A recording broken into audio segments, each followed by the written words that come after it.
Throughout history, in times of distress, people have looked and longed for moments when the unthinkable could happen.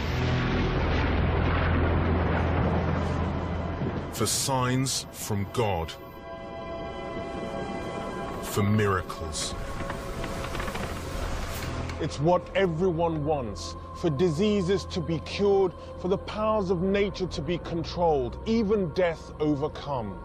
Stories that such prayers can be answered give us hope that God exists and that through him such miracles are possible.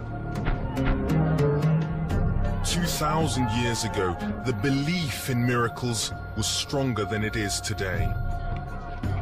And one man in particular was renowned for being able to perform miraculous deeds. Jesus.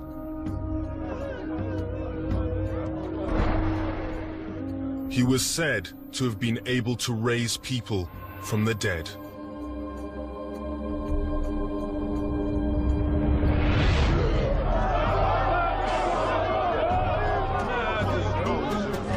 Feed multitudes.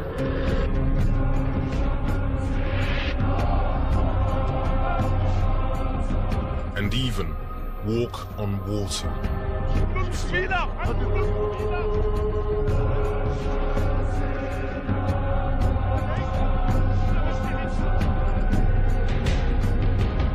Like in Islam, Jesus is considered to be a prophet. And in Judaism and Hinduism, he's regarded as one of the great moral teachers. But Islam doesn't emphasize his miracles, because to do so would be to suggest that he is divine, something Muslims believe is unacceptable.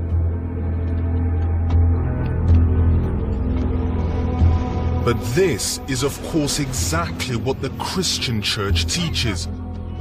That Jesus was God's only Son. He was divine.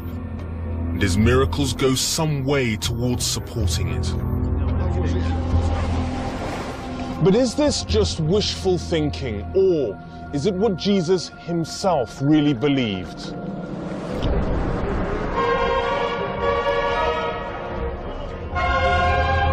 In this program, I'll be looking at whether it's possible to get into the mind of Jesus, to see who he really thought he was. I've already discovered that to the people of the first century, Jesus' miracles were far more than just spectacular acts. They were subversive signs, giving vital clues to his identity. The Gospels claim the wonders he performed prompted the crowds to hail him as prophet, warrior king, and even Messiah. But in this program, I'm going to be looking at the miracles in a very different way. Not to find out who Jesus' contemporaries thought he was, but to try and understand who Jesus believed himself to be.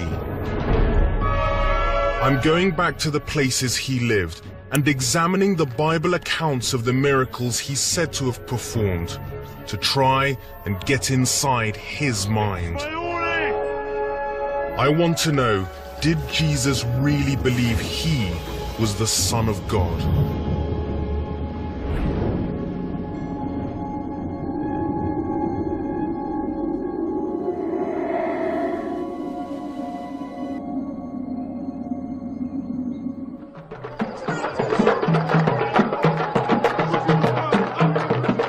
The miracles of Jesus are amongst the best known and best loved stories in the world.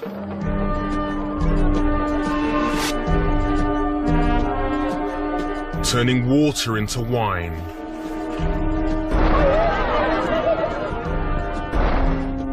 Casting out demons.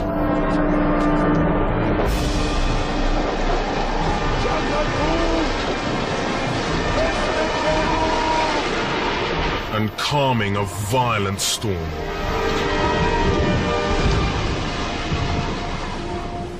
And we know about these dramatic events because they were written down within 60 years of Jesus' death. by the writers of the Gospels, Matthew, Mark, Luke and John. But we live in a rational age. We associate miracles with either medical advances or bizarre coincidences. And it makes us wary about biblical stories speaking of God intervening in the world. It is a nice idea, but surely it can't have happened like that.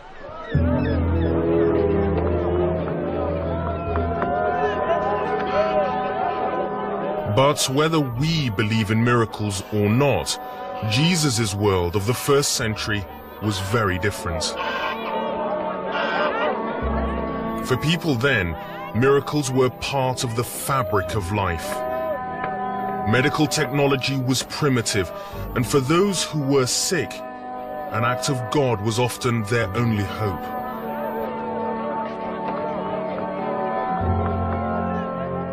Jesus lived here in the village of Capernaum on the shore of the Sea of Galilee, and archaeologists have traced these very stones right back to that period.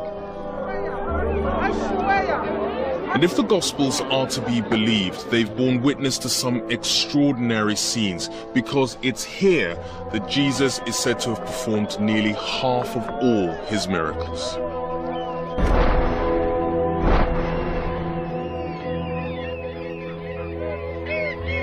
The Gospels contain records of over 35 miracles, and of these the majority were healings of the lame, the deaf and the blind. Archaeological evidence from the time reveals that mortality rates were high, especially amongst children. And scholars claim that on any given day, a quarter of the population was sick, disabled, or in need of medical attention.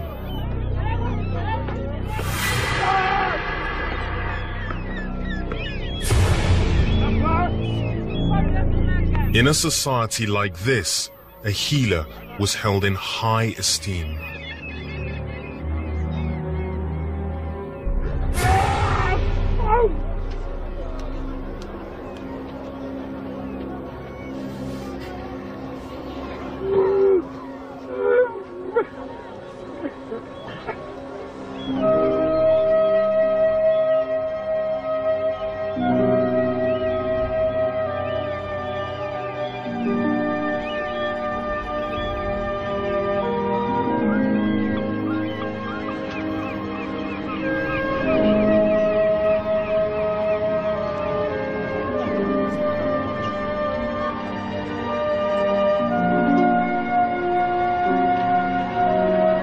Whatever really happened, however it happened, Jesus' friends and foes alike were in agreement.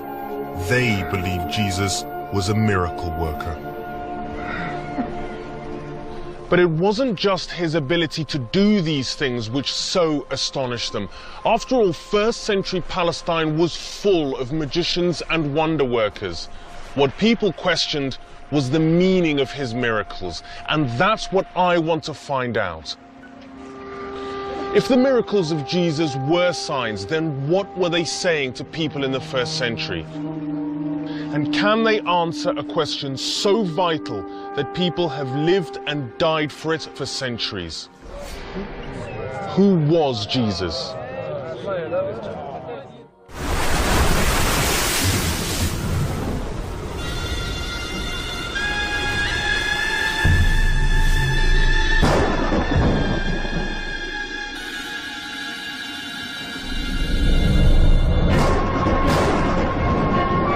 Jesus and the disciples were on one of their many trips on the Sea of Galilee, when the Gospels say they were hit by an unexpected and violent crisis.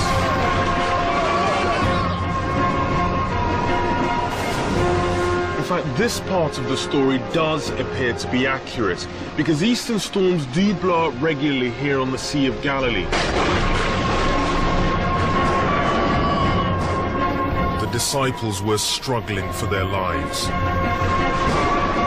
But by comparison, Jesus' reaction is bewildering. He's said to have been asleep.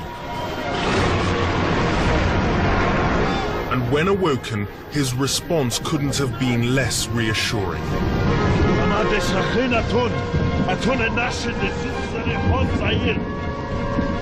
But what the disciples didn't know was that they were about to receive help in a way they could never have imagined.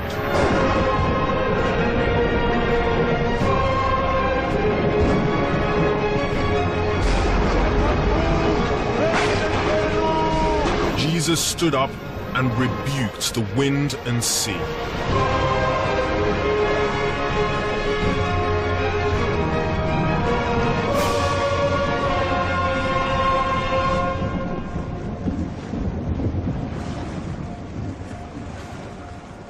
The disciples must have wondered who on earth Jesus was. This man who appeared able to control the elements.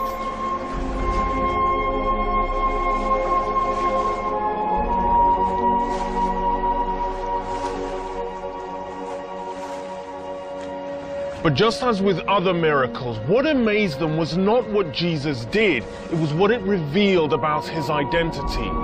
They would have known the ancient Jewish prophecies which said very clearly that there was only one person who could calm the stormy seas.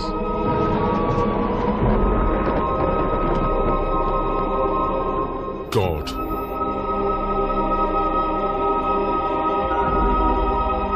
One passage from the book of Psalms recalls an occasion where God had shown his power to save his people from distress.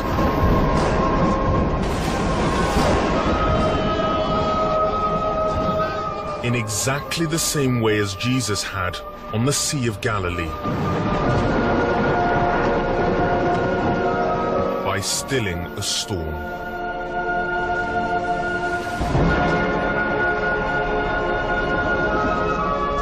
The similarities would not have been lost on the disciples.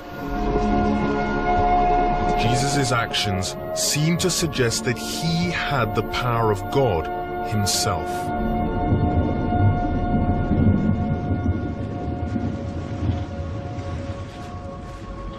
And that's certainly the traditional Christian view. For centuries, the Church has taught that Jesus is divine, and that miracles like the stilling of the storm prove it.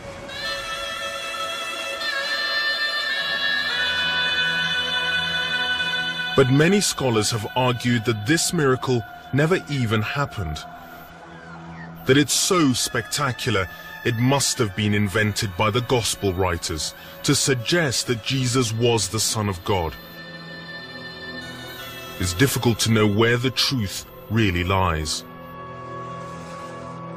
But I want to look beyond the official teachings of the Church to try and work out who Jesus himself thought he was. Could he have believed he was the Son of God? And that means looking at both his words and his deeds, and examining some of his less contentious miracles. It's not going to be easy because Jesus was constantly talking in riddles and acting symbolically. But when you look at the Gospels, there are signs that right from the beginning of his ministry, he was consciously acting in a forbidden way, which suggests he believed his relationship with God was unlike that of any other Jew in history.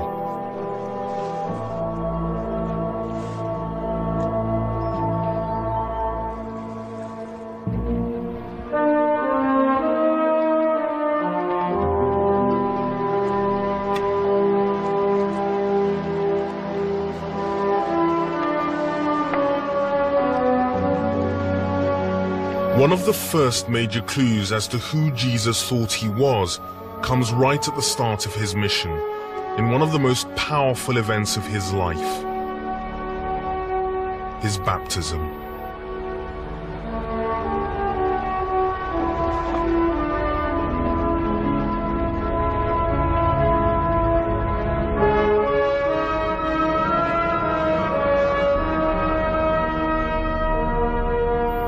The Gospels say a man named John was baptizing Jews in the River Jordan.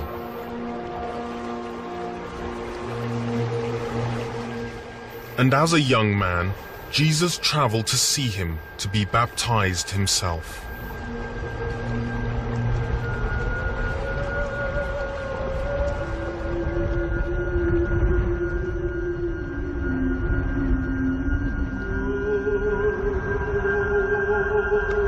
The accounts say that as the water fell, something incredible took place.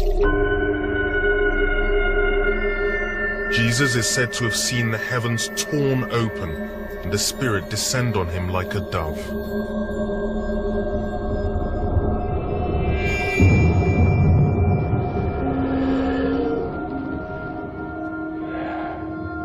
And he heard a voice from heaven.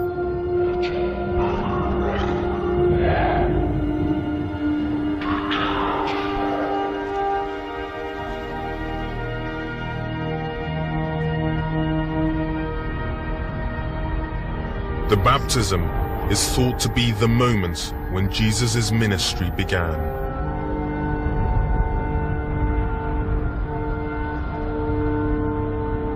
And it's certainly not an incident that would have been invented by the gospel writers.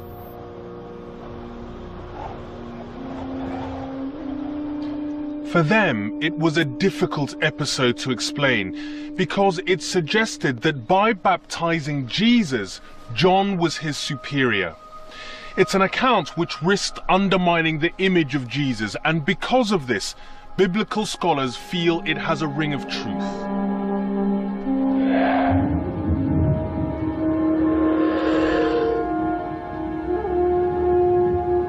So by interpreting the symbolism of the gospel accounts, we can get closer to understanding how the experience affected Jesus.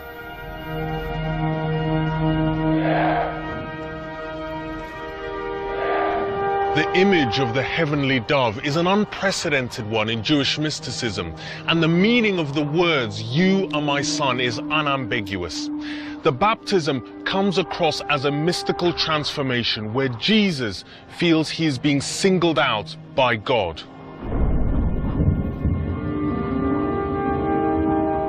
It seems that at this moment he understood that his life had a purpose. He changed from being a peasant from Galilee to being a man on a mission from God.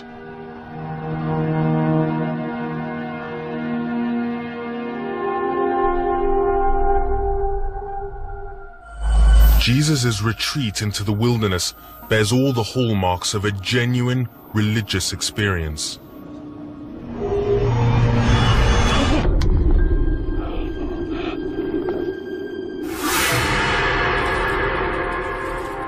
He must have been bewildered and frustrated by what was happening to him.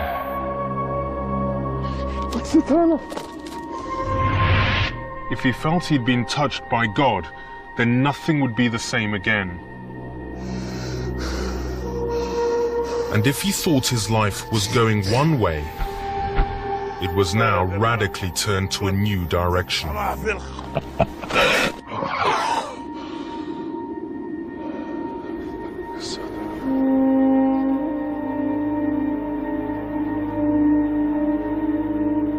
The Gospels claim that at the end of his time in the desert, Jesus had resisted the temptations of the devil. But of course, however close he felt to God, it doesn't mean he believed he was divine. After Jesus' baptism, he returned to Galilee, where he gathered supporters and began his work in earnest. And some of the earliest miracles he's said to have performed were also amongst the most controversial. His exorcisms.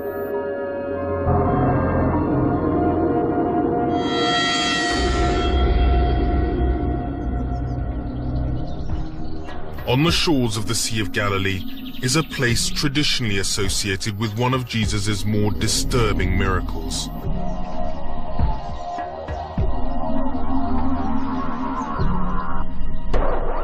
Today, this site is known as Kursi, But in Jesus' time it was called Gergasa. Nothing remains from the 1st century, but these ruins are from a 5th century church, which was built on a site where Jesus is believed to have performed a violent and dramatic miracle.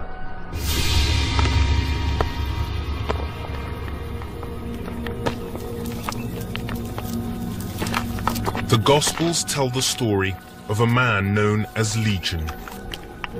The possessed were social outcasts, forbidden to marry. They were forced to live outside of towns and villages. And Jews believed that to come into contact with them made you impure.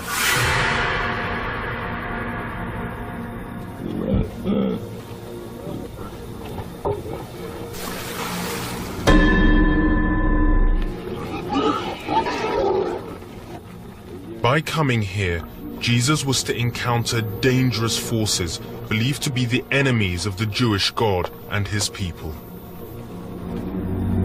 And yet, surprisingly, he chose to approach the man. And he also chose to heal him.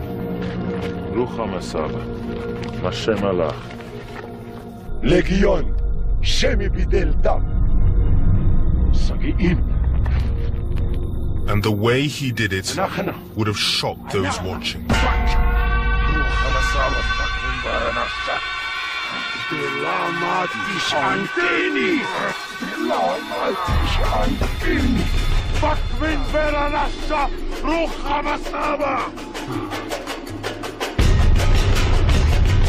Jesus differed from other exorcists because he didn't use elaborate spells. He shouted directly at the demons.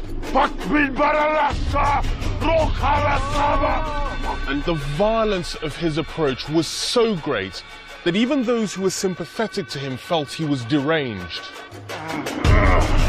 The Gospels say that so effective were Jesus' exorcisms, his enemies believed it was a sign that he was in collusion with Satan. Exorcisms still happen today and they're still controversial. Many believe that such people aren't possessed by demons, but are gripped by depression or mental illness. For them, there's nothing supernatural about exorcism. It's just the moments when a troubled mind has its burden lifted. Perhaps that's where Jesus' skill lay, in reaching out to a man in distress.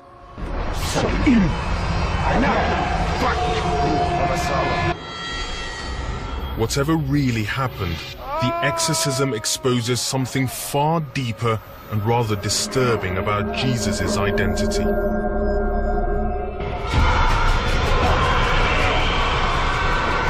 It's revealed in the strange fate of the demons.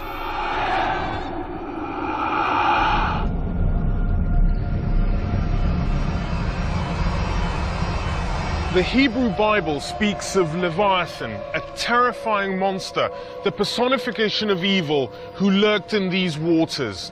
Now, in this context, it makes perfect sense for the pigs possessed by evil spirits to plunge into the sea, because the demons were returning to their original habitat.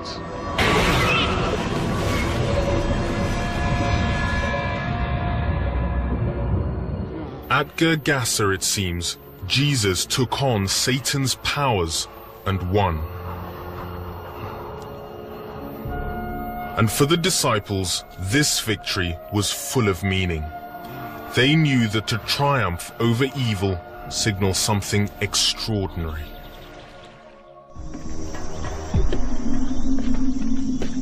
Documents found near these ruins at Qumran may hold a key to understanding how the disciples thought.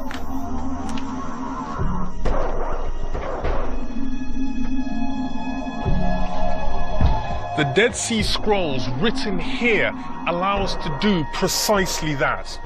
Because they were written at the time of Jesus, they reveal that the Jews expected a particular kind of war to commence, a battle between good and evil. They believed that it would be fought in a specific way and imminently. The authors of the scrolls, a group called the Essenes, lived and wrote here, miles away from civilization, and they'd withdrawn from society for a very good reason.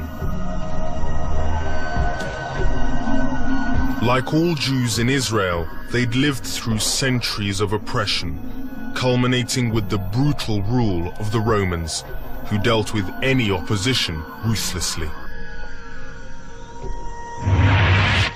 But for the Essenes, the Romans weren't just a foreign occupying force.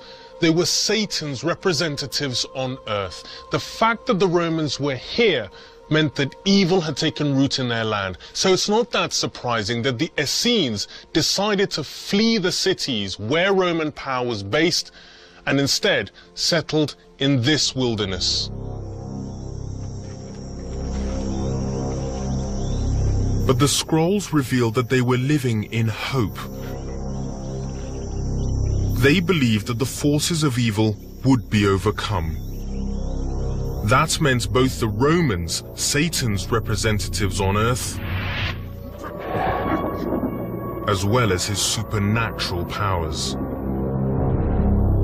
And they were convinced there was only one authority strong enough to take on evil: God, the most powerful force for good in the universe. So, by taking on not just one demon at the exorcism at Gergasa, but many, and banishing them to the sea, was Jesus suggesting that he was God?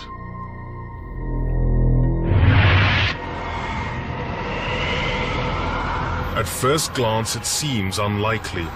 After all, Jesus wasn't the only exorcist in first century Galilee.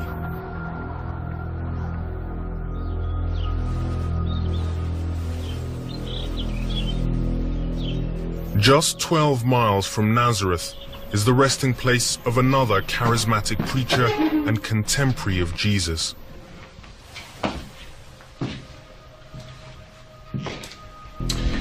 His name was just 12 miles Mendoza, from Nazareth. and for 2,000 years his tomb here has been a Jewish shrine.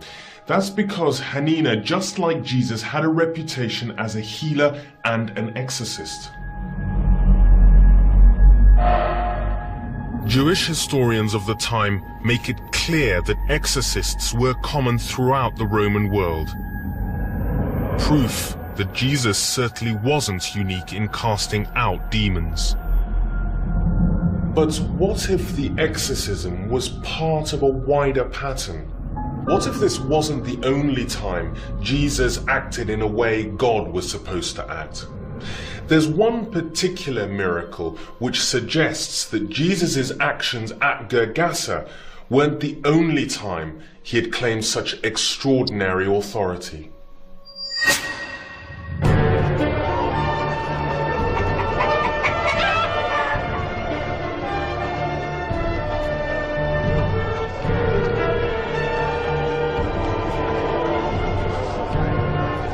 As Jesus' mission continued, his reputation for incredible healings and exorcisms meant that wherever he went, crowds flocked.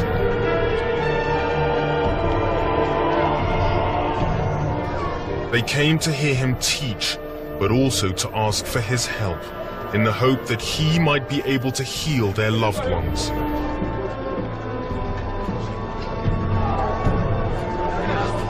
Abba. On one such occasion, the Gospels say that Jesus was preaching to a packed crowd.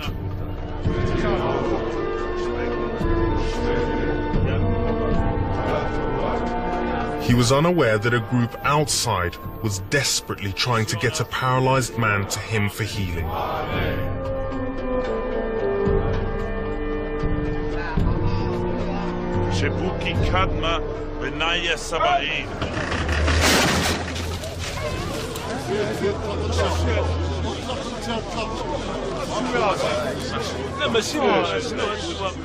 Unable to find a way in, the men used their initiative to get Jesus' attention.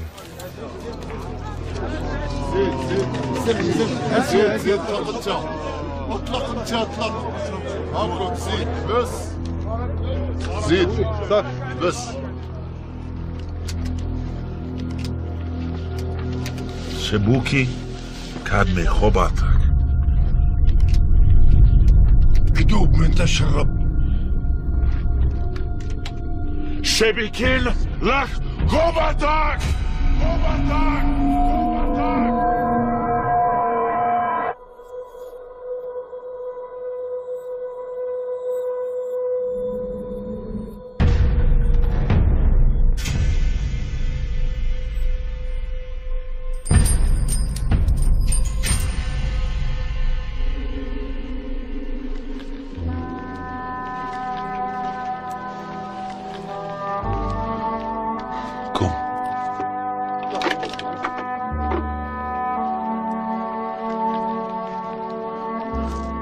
Whether the paralysis was psychosomatic or real, it was another incredible cure from Jesus. But what's hard to appreciate 2,000 years on is that the healing itself was not the most amazing part of this miracle. Jesus did something else that would have astonished first-century people even more. It happened just before he told the man to stand up and go. Shebikin lach khobatak.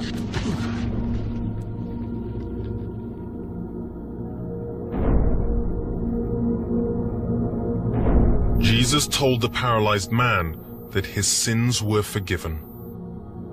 Now, for anyone to make such a claim in the first century was astounding. Why? Because only God could forgive sins. In essence, Jesus was saying he possessed divine authority and could now forgive sins just as God could.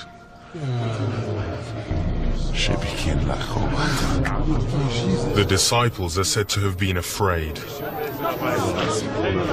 Was Jesus claiming he had the power of God?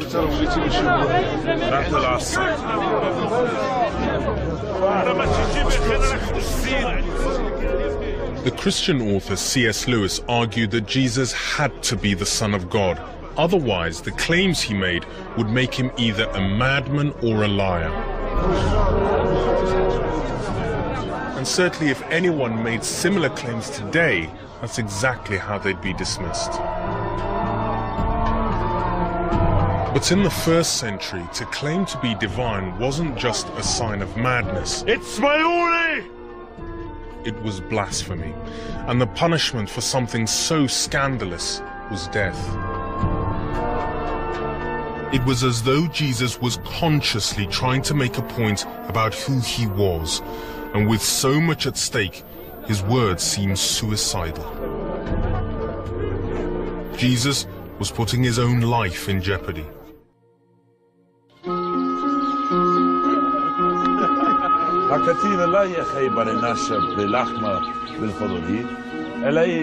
The accounts say Jesus traveled to a house in a country north of Galilee known as Tyre, modern-day Lebanon.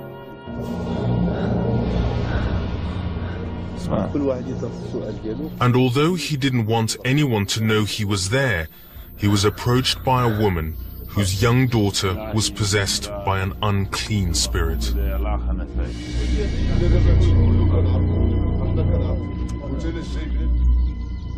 Now, by this time, Jesus had gained quite a reputation as a healer, so perhaps it's not that surprising that the woman tried to seek him out. But she was unlike any other woman Jesus had previously met. The account says that she was a Syro-Phoenician, a term which means very little to us today, but one that would have had a great deal of meaning for both Jesus and the disciples.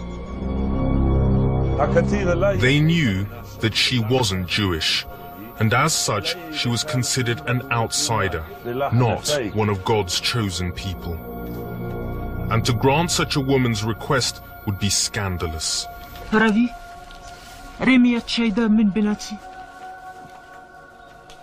Jesus' response was at best enigmatic, at worst, it seems downright insulting.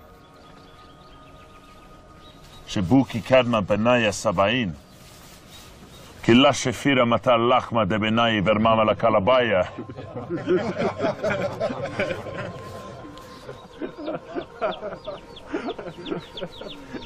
It's not something you hear mentioned very often in Sunday school, Jesus referring to a woman with a sick child as a dog. It's certainly not something which casts him in a positive light, but what do his words actually mean? Well, dog was the standard first century Jewish insult against the unclean Gentiles.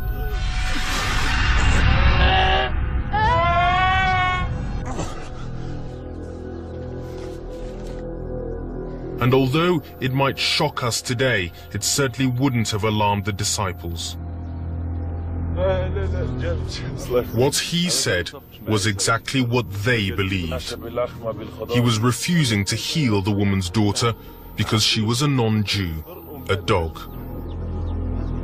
He also believed that the bread of his mission was to the Jews alone, the true children of God. Mara, ach kalabaya, tachut patura, ach liniet hadamnin de banaya.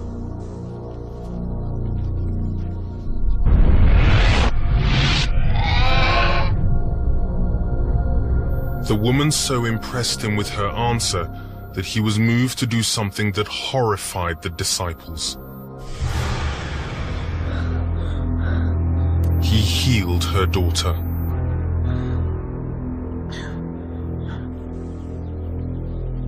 Met ulmet Allah, dena, zeli, nefek shahida min barataki. نفك شهيدة من برتك زلي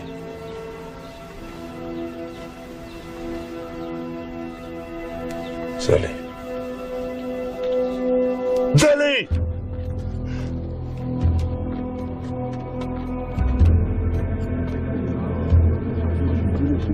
Healing a non-Jew was simply unheard of in the Jewish faith. وش ده هو اللي يقع؟ اسكت.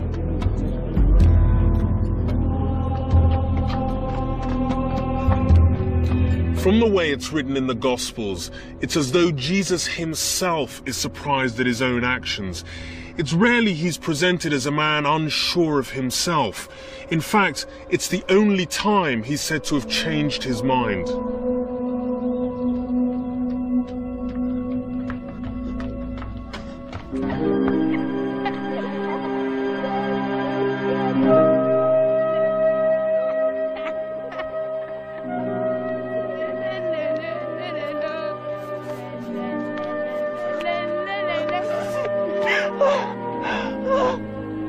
The woman had shown faith Jesus had rarely seen, even amongst the Jews. By healing her daughter, he'd not only gone against the conventional wisdom, he was also challenging centuries of Jewish teaching. Ancient prophecies predicted that only in the last days would Gentiles begin to believe in the Jewish God. And even then, they wouldn't come to worship him on their own. It would only happen through the example of the Jews.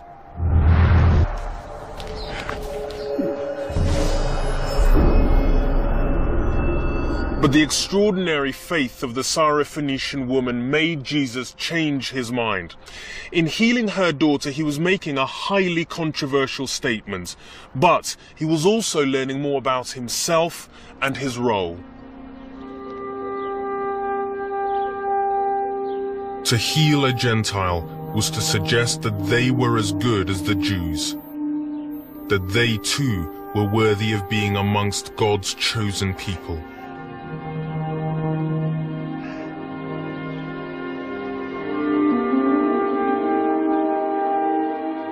Only God himself could define who was and wasn't chosen. Now Jesus was making that decision. Once again, he seemed to have discovered in himself an authority to act that could only come from God.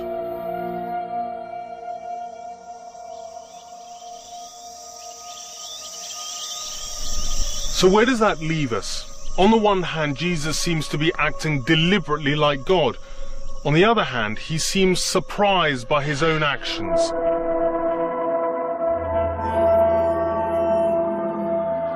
All the indications are that Jesus was very much on a journey of self-discovery.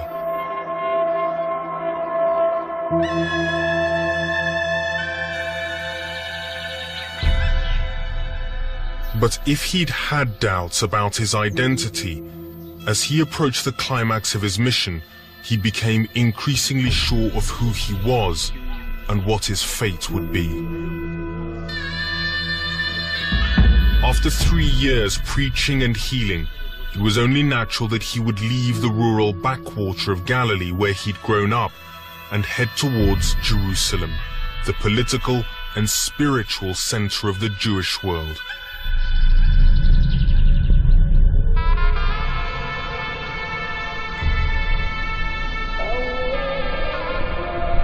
I've come to Jerusalem because it's where Jesus spent the last week of his life. From his arrival in the city to his death on the cross, it's Jesus' actions here that provide the key to finally understanding him. The unfolding events make sense of an enduring mystery. If he did believe he was God, what purpose did he think his death could possibly have?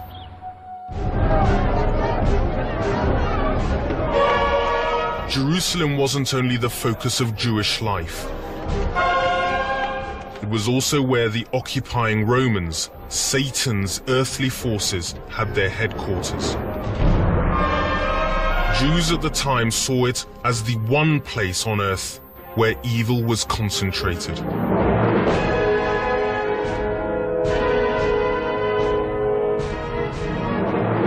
If he was going to finish his fight against evil, there was no better battlefield. If there were any lingering doubts in the minds of the disciples that Jesus was deliberately acting like God, the way he would enter the city would finally dispel them. He approached the walls of Jerusalem riding on a donkey. Jesus was doing exactly what the scriptures said the Messiah would do when he would return to liberate Israel from pagan forces, ride into the city on a donkey. But the entry had another meaning, a far more controversial one. The Jews believed that the Roman occupation was a sign that God had deserted them. But there was hope, because ancient prophecies claimed that God would return to reclaim his land. And they were very specific about how he would do that.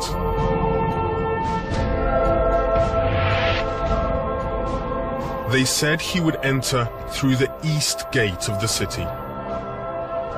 And that's exactly where Jesus came in. He was making a very public statement. He was entering Jerusalem in exactly the way God was supposed to.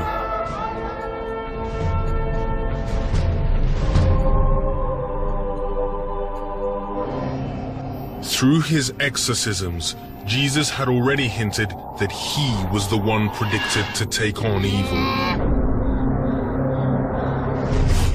But these were just minor skirmishes. The real battle against Satan himself was yet to take place. The question was, how? Popular expectations were that evil would be crushed by an armed rebellion. The Romans would be defeated and Israel would once again be free under the rule of God. And his followers must have hoped that he was the one to start such a rebellion.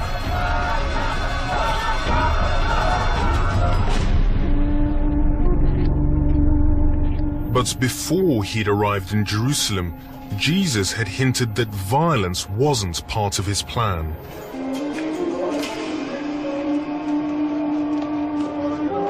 He'd suggested through his teachings that he was going to fight Satan in a very different way, by going the extra mile and by loving one's enemies.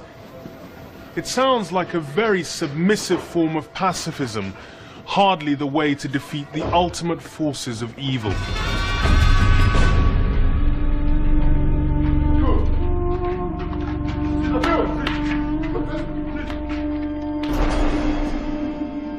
And instead of taking on the Romans, within days of his arrival in Jerusalem, it seemed he'd given in to them.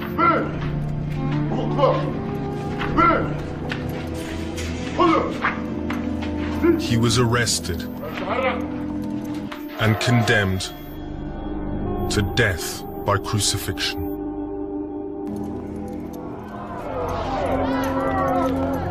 At the Last Supper, he spoke of his body and blood, and he asked the disciples to remember him. And at the Garden of Gethsemane, on the night of his arrest, the Gospels say he asked to be spared what was about to happen to him. That sounds like a man who knew he was about to die.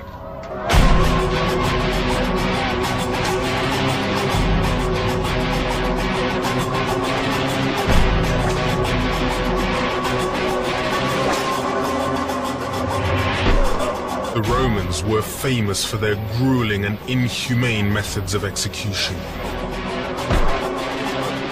But how on earth did Jesus think that suffering in this way would bring about the defeat of evil?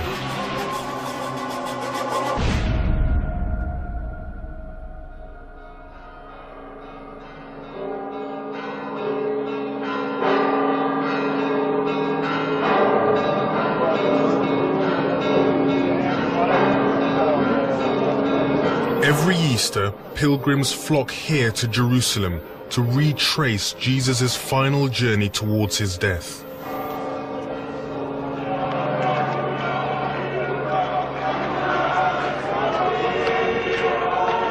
They follow what's known as the Via Dolorosa, literally the Way of Sorrows.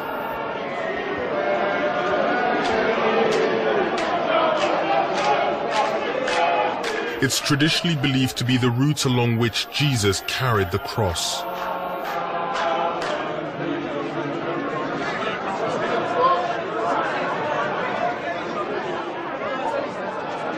I first saw the Good Friday procession from this balcony 10 years ago, and I remember being amazed because it was not the kind of ritual that I associated with Christianity.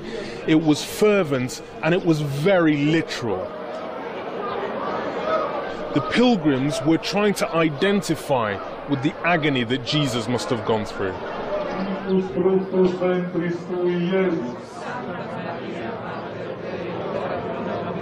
But to get close to understanding what Jesus thought he was doing, we need to imagine the traditions and ideas that he grew up with and was shaped by.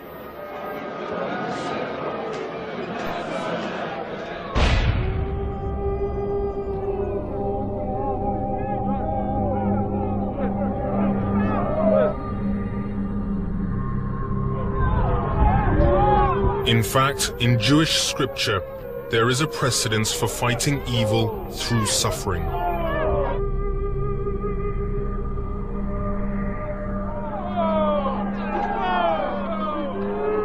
And very specifically, the idea of victory through death.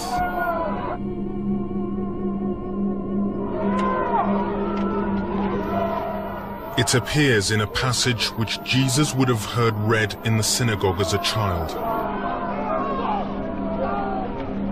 It was from the book of the prophet Isaiah in the Hebrew Bible, and it was all about a man who would undergo intolerable pain and hardship. He was known as the suffering servant. We know from the Gospels that throughout Jesus' life, he quoted from this book of Isaiah, and there's a close similarity in their thinking. Both talk about the kingdom of God, and both stress suffering and rejection as a part of God's plan.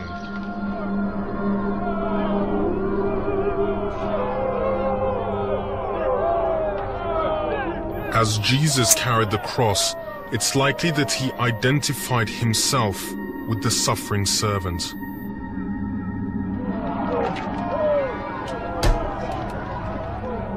Many scholars believe it's the only way to make sense of his behavior. Mark's Gospel says that Jesus' final words were ones of despair.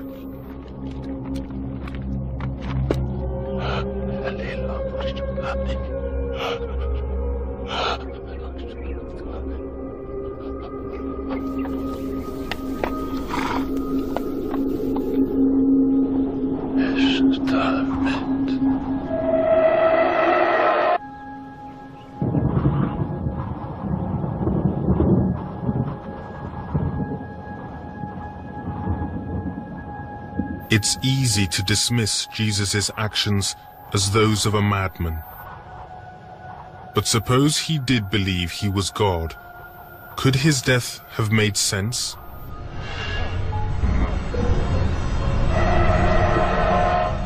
If Jesus was convinced he was engaged in a battle against Satan, there was no more bitter symbol of his rule than the cross,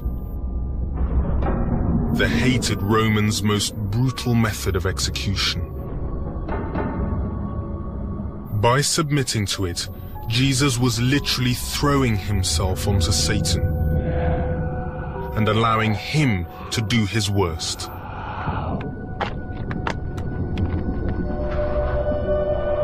It fitted his teachings. The way to conquer evil was to renounce its weapons, to turn the other cheek, to be the suffering servant.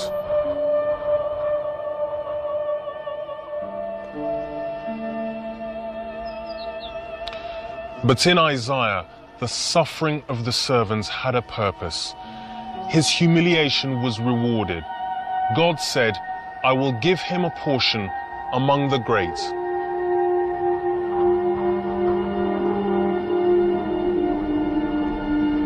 And yet, as those closest to him watched him die, they must have believed he had failed. The Romans were still there. Nothing looked any different. It seemed that Jesus had gambled and lost. All those miracles suggesting that he was God, he was the Messiah, the promised one, seemed to have come to nothing.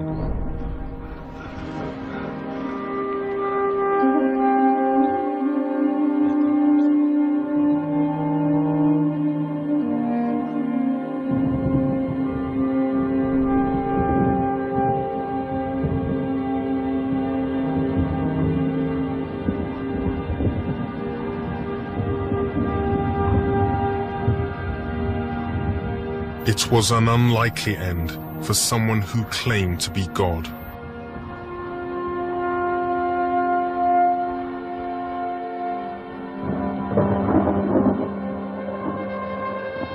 Unless what the Gospels say happened next is true. That another miracle, the greatest of them all, was still to come. The death wasn't the end.